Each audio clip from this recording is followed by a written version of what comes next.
Hi there, this is week 9, Influences of Home and Community. I hope that you have had or will have a pleasant spring break, depending on when you watch this video. I'm putting it up a little early so that those who want to get a head start can continue plodding along at the sacrifice of your vacation. So it'll be a little bit of a light week in terms of assignments, although an exception to that is that I would like for you to submit your Festival of the Young Child activity description by the 24th at the end of the day. So you still have a little bit of time depending on when you watch this video. And do keep in mind that the Festival of the Young Child will not take place formally this term, but what Dr. Tanyel and Dr. Sparks and the other instructors in your program have been discussing is some type of replacement event or activity to be held at Upstate.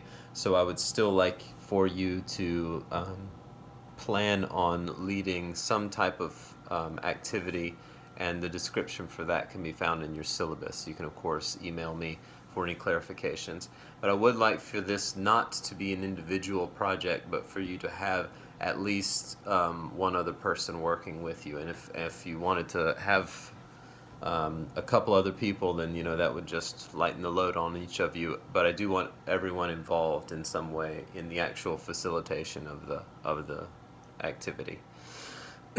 So the first aspect of our lesson today is the influences of the home. So we're going to talk about parenting, the physical space of the home, family practices, and then a couple of ideas about homeschooling. So parenting has, of course, a lot of components, and as they say, parents don't get a manual when they have a child.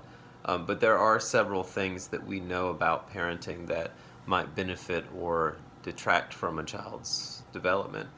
And the ways that parents learn about these things come from a variety of sources, and most of the time probably from other family members, extended family, their own parents, and that can be implicitly learned through their own experiences of childhood, and that's my hypothesis, is that it's probably a vast percentage, a high percentage of what parents learn about how to be a parent, at least initially. But there are other things like books and articles, different depots of information online, other specific parenting organizations, and things like that. There are different advantages and disadvantages to each of those sources. So you, as a professional leading a parent to some of those sources, might just need to have a keen eye for what you're watching out for. So communication in the home is very important. The child learns lots about their own language and their own styles of communication in the family very, very early on. More profoundly, though, as a child ages from a very young age, the babies begin to understand themselves and who their identity and who they are as apart from others, and their movements and actions and intentions. Those things are all given meaning by the way that important adults in their life communicate to them. So a perfect example of that is a topic we've discussed, that is reflective dialogue. So in that sense, the parent or the important adult is helping the child make meaning of their own inner emotional and personal experience. So the child has a flood of bodily sensations and possibly images in the mind that come up relating to, say, a feeling of being frightened or a feeling of worry or something like that. But the child doesn't yet have the vocabulary to really wrap language around those experiences in order to give them shape and meaning, and that's a large part of what an important adult's job is to give them form, to give shape to those inner experiences by speaking to them in a certain way and with verbal and nonverbal aspects of communication. So very early on, the only means of communicating from an infant is through crying. I'm crying, that's like an affirmative motion. Something's wrong, right? There's a handful of things parents try, and if those things don't work, often we're, as parents, calling other people, taking to the doctor or whatever. And then there's kind of like a disaffirming or a negative kind of response. Not negative as in bad, I mean negative as in no expression. That's just no crying. And when the baby's not crying, basically implies that nothing's wrong. So that's the positive, negative, like 1 or 0 kind of communicating model that children are inherently born with. Parents introduce children to different types of media. That means paper, pencil, crayons, books, and as we'll talk about a little bit later, other things like internet and TV. So the physical space of the home, and the space in this case is referred to as the indoor space and the outdoor space. The type of materials used, the size of the space, the amount of accessibility to the space, the ways that the child sees other family members use the space, these all influence how the child develops intellectually, how they develop in critical thinking or problem solving, and how they move and use and manipulate their physical environment as they age in creativity and things. It is useful to note that parents who typically supervise the children's use of space tend to give the child a little bit more of an advantage in achieving higher degrees of success in academics and things and in general.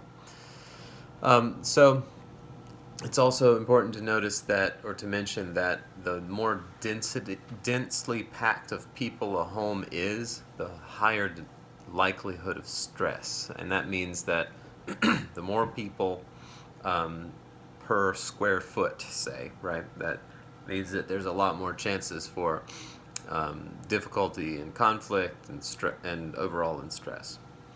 So let's talk about a couple of types of family practices and how they relate to a child's development.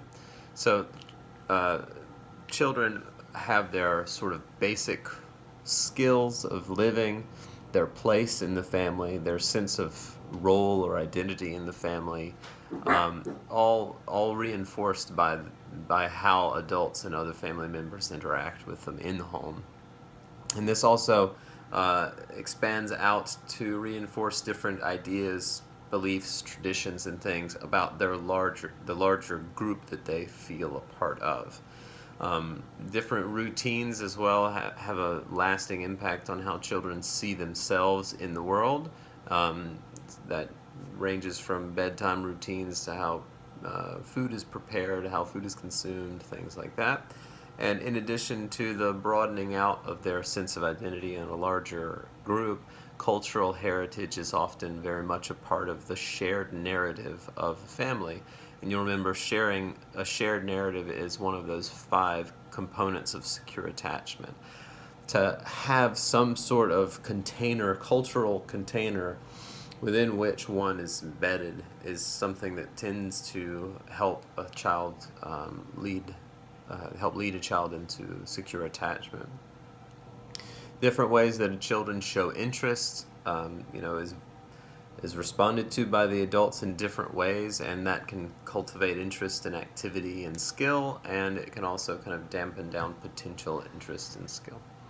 Other thoughts about how families operate that children observe and learn from directly and indirectly is how families spend money, how they use the resources that they have, how they treat travel, how they use and treat technology, and a very important aspect of what we're going to discuss here for a few minutes is how TV, basically, or now video programming might be a better way of putting it, streaming video on phones and tablets and things too.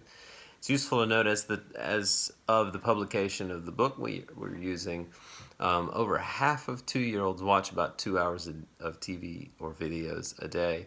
And I found this startling that about 29% of U.S. homes have the TV on most of the time. That's close to a third of the U.S. population who just keep the television on all the time, even if no one's specifically watching it.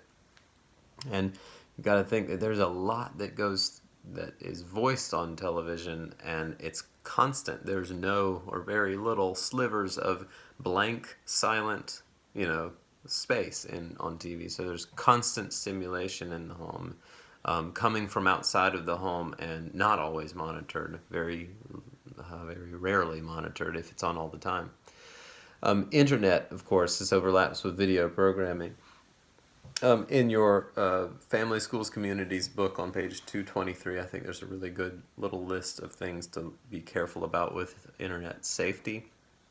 Monitoring is a really important part. I have it kind of set out here. I think a couple of other things that are really important: setting limits early. It seems like that might be one of the most important beginner points of how a child grows to treat things like internet and video.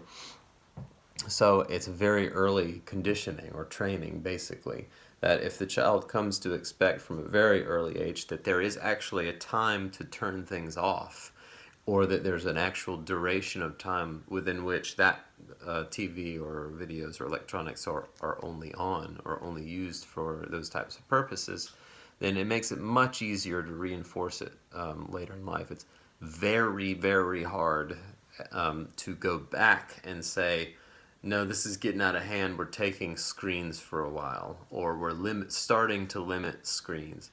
That's really challenging for even a 4-year-old, 5-year-old, and especially up into, say, elementary, middle school ages, when the child is so accustomed to using things a certain way. It's really not a very fair thing to do, for lack of a better way of putting it, but so starting those limitations early is really helpful.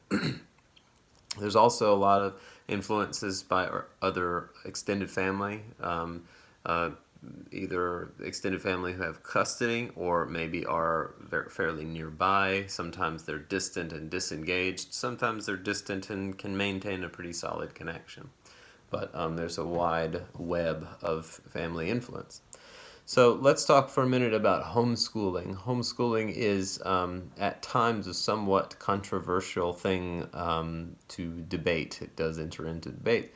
It used to be very, very common, and that was much before there were actually mandated attendance laws in schools, and that did change when those laws arose. But it began to increase in prevalence again in around the 1970s, and has sort of increased through present day, especially since 1980. And I think it's useful to consider the parents' use of curriculum and their motivation for even beginning homeschool. And it could be thought of to have, for there to be 3 types of curriculum. A fixed curriculum, that's like the parents get the workbooks or the actual materials, and they go line by line essentially, and this week we're doing this because that's what's next in the curriculum. A little bit more loosely based are units of study approach. So that's, here's a unit that we're covering for X number of weeks, and the parent basically guides that from their own experience and their own research. And then there's a very loosely and unstructured sort of approach to curriculum where the parents may be given basic standards and topics to that the homeschooling association will emphasize, say, or require even, but that the parents very much lead the course of study.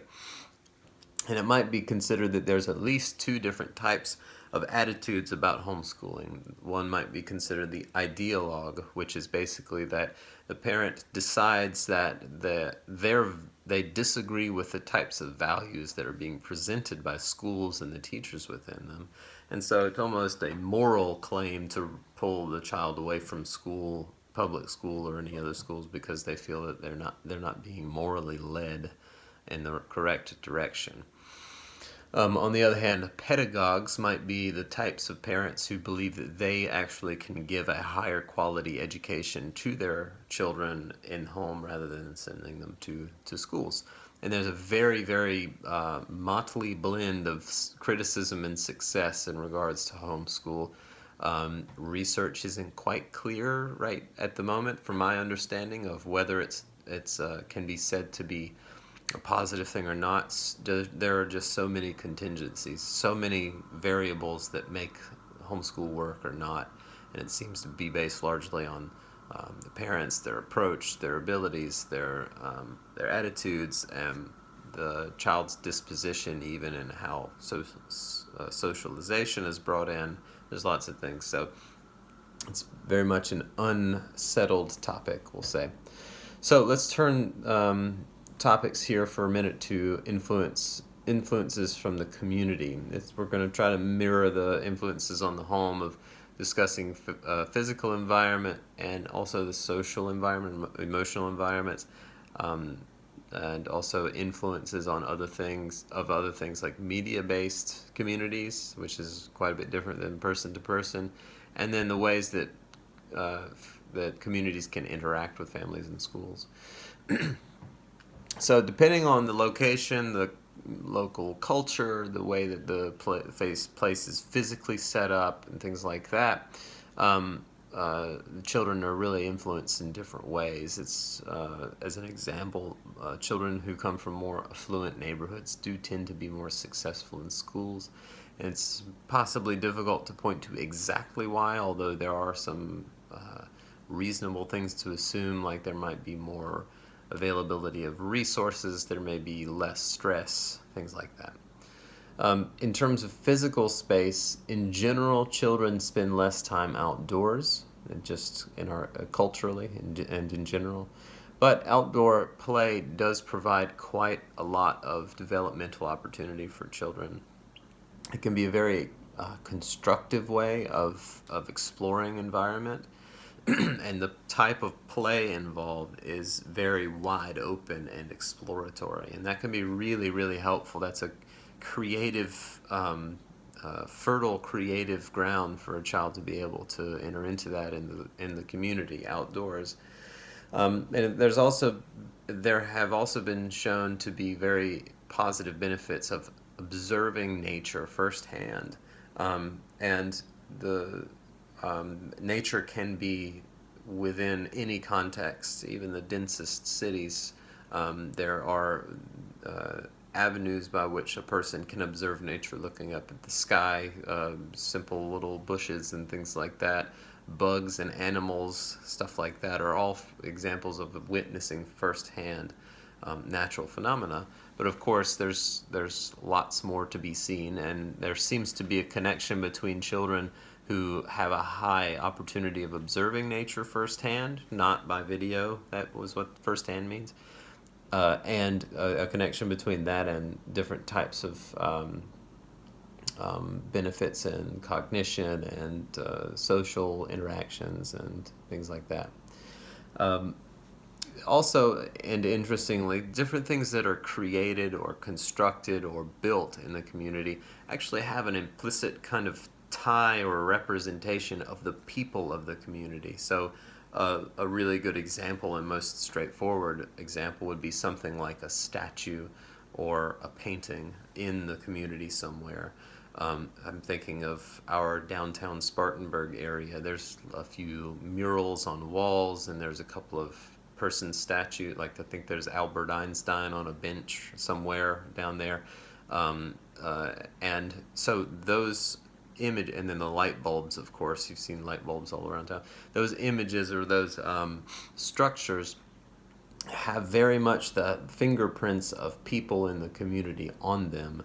And so someone put those together, someone expressed the language there or the graphics there, and children see that, and there is a sense of being able to see people in those things, and that can engage the child in a kind of interpersonal bubble of society.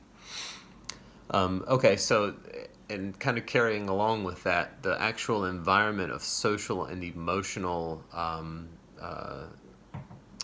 let's say, flavor or atmosphere that a child can be that can be influenced by or interact with, involve a lot of agencies and services that children may receive in the community.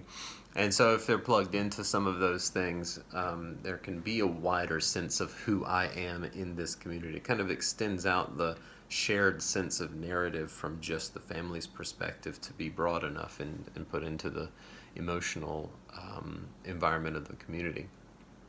Now, I do want to mention a minute about we might say online communities. So there being the possibility of a virtual community is a very new phenomenon, relatively speaking. And I don't think it can be said that it's been very well researched like a lot of other things have been, because it hasn't been around for a long time. But one particular thing that I think is really important to point out is the possibility for there to be a different type of self-attitude while participating in online communities. If you were to pull up your email account, you'll see a little circle on one of the ends depending on what your service is, but you can put a picture there, like on Facebook or something. You put a small little thumbnail picture of yourself. Those, I think, technically are called avatars, and it's the same thing that happens in video games when it's like you're the person in the video game. That's considered your avatar. And the reason that can be interesting is that the avatar, and that extends to the way that the person interacts, the way they type things, the way they how they speak in online communities. Their avatar persona, say, can be very different from their actual natural personality. And the way that this can be somewhat dangerous is that people can behave in ways they would never behave face to face. And I think this is possibly where the emergence of cyberbullying comes into play and things like that. That can spin way out of control, of course, to become very disturbing types of things that occur online where, say, there's images or videos of adults speaking directly to children, telling them to do things, or there's been lots of examples of that. Maybe even more specifically, there's been a lot of examples of it lately. How you might think of this is possibly an experience you've had before. If you're in a car and you're driving down the interstate and someone cuts you off, gets dangerously close to you, even just rides by and honks the horn at you angrily, and if you have an emotional reactive response to that, sometimes people do things to sort of shout back or to express that irritation. You hold up a particular finger, you scream out certain profanities, you go really close to them and honk your horn, you swerve your car. Maybe you've never done that before, but a lot of people do. So when it happens, it seems to be interesting because it's almost, I think it could be assumed that if a person walked too close to you or stepped on your foot as you were trying to jog by, you might have a word to say to them, but you might not react quite so aggressively as you do when there's a separation between you and the person in that other car, moving at 60 plus miles an hour. And I think that phenomenon might be amplified online. We have a distance that is protective of us. So as an online kind of avatar persona, it can be the case that a person feels that they can say whatever they want and it not have the same type of consequence as it might if they were standing in front of a person. So something to continue and to discover personally and on your own. And I did want to mention a little follow-up with TV. Television and videos in general, they are not bad and in and of themselves. In fact, there can be a lot of benefits determined by the way that videos and media are used. If, say, a parent group is very particular about what their child watches, maybe watch it on their own first, then allow the child to watch it with them and discuss afterward what it was that the child noticed, what they learned, what they liked about it, what they didn't like about it, what was interesting to them, what was engaging, and watch the child as they watch the video to see what it is that they're responding to and things like that. It can be very helpful for the parent to really stay attuned to the child and to weed out a lot of garbage, say, and then to highlight the actual potential of the really amazing thing that we have, the internet and video and TV and things. All right, I've tried to shave down your practice and demonstrate assignment a little bit. All I really want you to do is to research a little bit online, and if you happen to know of a few places, think of and compile a list of some positive community resources in your area. Now, if you live in Spartanburg, do it for Spartanburg or the Greenville area or something like that. Wherever else you might live, look in that immediate location. I want you to be familiar with where you are. Now, if you're planning on moving very soon to some other location, then use that location. I want you to pick a location that has a community or cultural, as a community center, and you look up some of the different services and institutions that are there that you might be able to either use yourself or refer children and their families to in the future. I've given you a list of things I want you to specifically look up. Transportation services, that's bus, taxi, Uber, especially free ones or low-cost ones. Low-cost health services, that's mental health, physical health, terminal treatment, palliative care, things like that. Translation services of as many languages as you can find. Different community learning opportunities, that might be something like shows at the library where they're focusing in on books or read alouds, or different community events that focus on education. In addition to that, any gifted and talented programs that are specified for that demographic, and then also support for those families who have a member with a disability. Try to move away from even the schools and specific programs, institutions like McCarthy Tesler say, and just try to find, even a park with an adapted swing, right? You've seen those types of adapted swings. They look like a car seat. Even something like that would be a good thing to refer to a family. It's an outdoor place where they can go with their child who might have a disability and not just sit and watch other kids play, right? You actually use some of the equipments especially designed with them in mind. All right, and as usual, you have a QQC and self-reflection, and I'd like to probably try to take this spring break to catch up on a little of those. I know I've been a week or two behind at least for a while, but please do know that the QQC especially, when you have that question, I'm trying my best to get around to everybody to give you as substantive of a response as I can, and if you have any reflections or comments, questions or comments in the self-reflection that I might reply to, I'd like to try to do that as well. So treat that as an